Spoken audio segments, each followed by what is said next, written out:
Hello and welcome to Instant Nerd. In today's video, I'm going to teach you how to see your past stories on Facebook.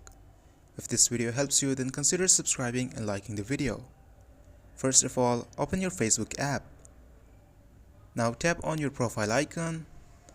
Now tap on Settings, which is in the top right corner.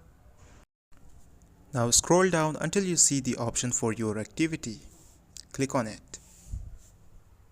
Once you have done that, it will welcome you to the Facebook activity. Now tap on Archive, and once you have done that, click on your Story Archive.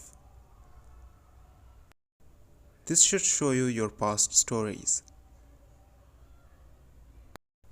You can scroll down and see all your past stories. And that's how you can see your past stories on Facebook. If this video helped you, then consider subscribing and liking the video.